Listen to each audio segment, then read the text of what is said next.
મહારાષ્ટ્ર રાજ્યના પુણેના તેલગાંવમાં મોટી દુર્ઘટના બની છે।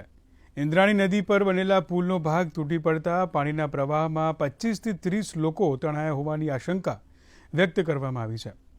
વરસાદના કારણે પાણીનો પ્રવાહ ખૂબ જ તેજ જણાયો હતો। લોખંડનો જૂનો પુલ તૂટી જતા અફરાતફરી મચી હતી। આ પુલનો ભાગ તૂટ્યો ત્યારે પુલ પર અનેક લોકો ઉપસ્થિત હતા। આ બનાવની જાણ થતાં જ વહીવટીતંત્ર દ્વારા રાહત બચાવની કામગીરી શરૂ કરી દેવામાં આવી છે।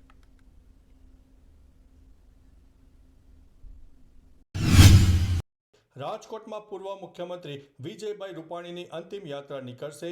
અંતિમ યાત્રામાં કેન્દ્રીય ગૃહમંત્રી અમિત શાહ 3 વાગે પહોંચી જશે તથા વિસાવદર વિધાનસભા પેટા ચૂંટણીમાં પ્રચાર તેજ થયો છે, જેમાં દિલ્હીના પૂર્વ સીએમ અરવિંદ કેજરીવાલની ભેસાણ ખાતે સભા યોજાશે। તેમજ દાહોદના જેકોટ નજીક ઇન્દોર અમદાવાદ હાઈવે ઉપર ખાનગી બસ પલટી મારી ગઈ છે। ખાનગી બસ પલટી મારતા 13 જેટલા મુસાફરો ઈજાગ્રસ્ત થયા છે અને 16મી વસ્તી ગણતરી માટે નોટિફિકેશન જાહેર થઈ શકે છે, જેમાં ભારતમાં 16 વર્ષ પછી 2027ની વસ્તી ગણતરી હાથ ધરાશે। મિત્રો, અન્ય મહત્વના સમાચારની વાત કરીએ તો વડોદરા પાલિકાએ ખોદેલા ખાડા ફરતી અસુરક્ષિત આડાશ મુશ્કેલી સર્જે તેવી પરિસ્થિતિનું નિર્માણ થયું છે।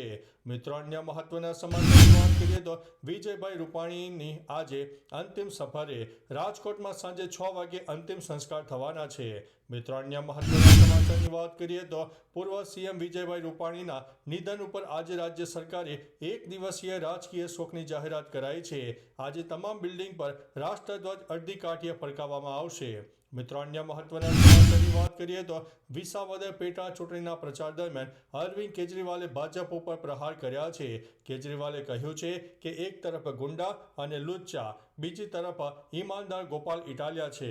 મિત્રો, અન્ય મહત્વના સમાચારની વાત કરીએ તો દાહોદના હાથિયાવન ગામે વાડકી નદીનું તાંડવ જોવા મળ્યું।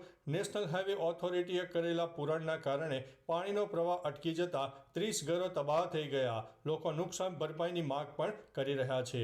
મિત્રો, અન્ય મહત્વના સમાચારની વાત કરીએ તો ગત રોજ મહીસાગર, અમરેલી, જૂનાગઢ, સુરત, વલસાડ, ભરૂચ સહિતના જિલ્લામાં વરસાદ વરસ્યો। ઘણી જગ્યાએ વાવણી લાયક વરસાદ થતાં ખેડૂતોમાં ખુશીની લહેર પણ જોવા મળી। આજે પણ રાજ્યના મોટાભાગના જિલ્લામાં છૂટાછવાયા વરસાદની શક્યતા છે। ખાસ કરીને સૌરાષ્ટ્રના 80થી 90% વિસ્તારમાં વરસાદની શક્યતા। દક્ષિણ ગુજરાત અને મધ્ય ગુજરાતના પણ અનેક જિલ્લામાં જોરદાર વરસાદની શક્યતા છે, જ્યારે કચ્છ અને ઉત્તર ગુજરાતના પણ અનેક ભાગોમાં છૂટોછવાયો અથવા તો મધ્યમથી વધુ વરસાદ થઈ શકે છે। મિત્રો, અન્ય મહત્વના સમાચારની વાત કરીએ તો પેરુમાં 6.1ની તીવ્રતાનો શક્તિશાળી ભૂકંપ આવ્યો છે। એકનું થયું છે મોત, અનેક લોકો થયા છે ઈજાગ્રસ્ત। લોકો આ ભૂકંપ આવતા ફફડી ઉઠ્યા છે। મિત્રો, અન્ય મહત્વના સમાચારની વાત કરીએ તો દક્ષિણ ગુજરાતમાં ખેડૂતો સહિતના લોકો